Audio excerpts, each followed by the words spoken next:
I didn't scream. I didn't punch the wall. I didn't ask why. I simply picked up my keys, walked out the door, and never once looked back. Maybe that's what truly unraveled them. Not the silence itself, but the absence of the storm they prepared for. No rage, no demands, no pleading for answers. I left behind the wreckage they caused without trying to salvage what they had already shattered. I gave them no resistance.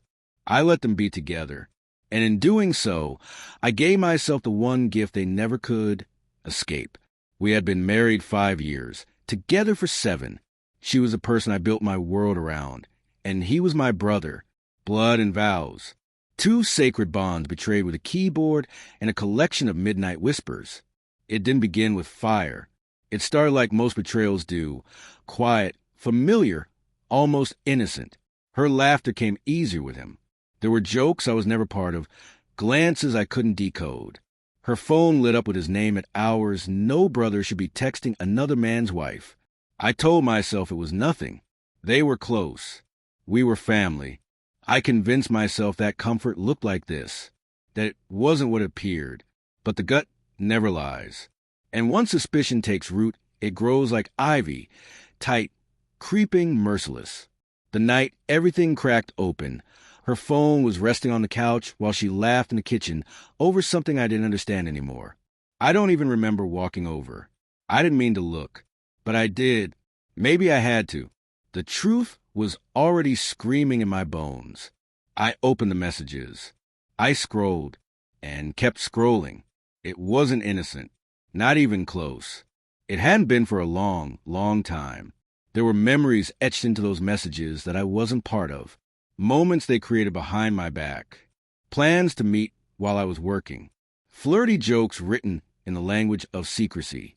Words no married woman should send any man. Least of all to my own brother. And then I saw it. The sentence that ended everything. It's easier pretending around him when I know it's you I really want. I placed the phone back exactly where I found it. Quietly, deliberately, and walked upstairs. She was brushing her hair, catching my reflection in the mirror with a soft smile that used to mean everything to me. She had no idea I was already gone. No idea she had just lost me. I didn't need to scream. I didn't want apologies. I needed out. I packed a bag with enough clothes for a few days, grabbed my wallet and passport, left my wedding ring on the table like a silent obituary, and walked out. No words. No confrontation. No goodbye. I didn't even call my parents. They'd hear soon enough. That night, I checked into a modest hotel on the edge of town, sat on the edge of bed, and stared blankly at the peeling wallpaper. I waited for the anger to come, the fury, the heartbreak. But what arrived instead was a cold, slow ache, something heavier than rage. It was a hollow weight of disappointment, of knowing I had been exchanged, discarded by the 2 people I trusted most. It wasn't just betrayal. It was a decision. They chose each other. Willingly. Knowingly. The next week, I packed up what little I needed and left town. New city, new job, new name on the mailbox. I didn't block their numbers. But I never answered. Calls, texts, emails from mutual friends. They all went unanswered. I wasn't ready to explain silence. Sometimes you have to break quietly in order to rebuild loudly. And I did. It took time, but I reclaimed the pieces of myself they had chipped away. I healed, not by forgetting, but by refusing to carry their betrayal any longer. The weight wasn't mine to bear. A year passed. Life had softened the jaggedness. I didn't feel whole, but I no longer felt hollow. The wound had scarred over. And then, just when I believed that chapter had finally closed, there was a knock at the door. I wasn't expecting anyone. I opened it, and there they were, both of them, my ex-wife and my brother, standing awkwardly beside each other, like strangers lost in memory they no longer fit into. She looked thinner. He looked older.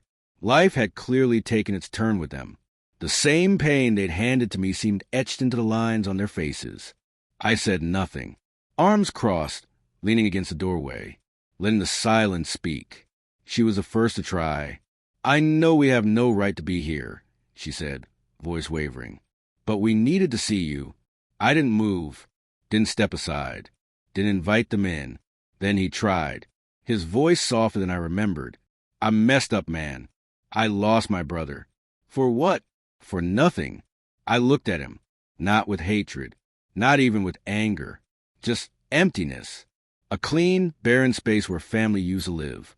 She spoke again, eyes glossy, voice breaking. We're not together anymore.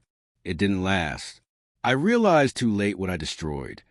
The silence that followed stretched like a canyon between us. Wide, irreversible. They were searching for something, redemption, forgiveness, maybe even the ghost of who I used to be. But that man was gone. I buried him the night I walked away without slamming the door. I looked her in the eye and said, "If it hadn't fallen apart, you wouldn't be here." She blinked, looked away. Then I turned to him. "You didn't just lose me. You lost the right to ever call me family again." He opened his mouth, maybe to argue or apologize. But I stepped back before he could find the words. "Take care of yourselves," I said, voice calm. "That's all I have left to offer." And then I closed the door. No outbursts, no emotional finale. Just the soft click of a decision locking shut. They left slowly, carrying the full weight of their choices, backs a little more bent under the cost of what they'd done. I stood behind the door, breathing in the stillness.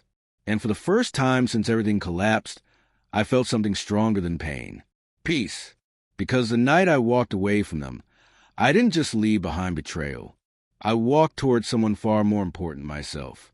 And that made all the difference.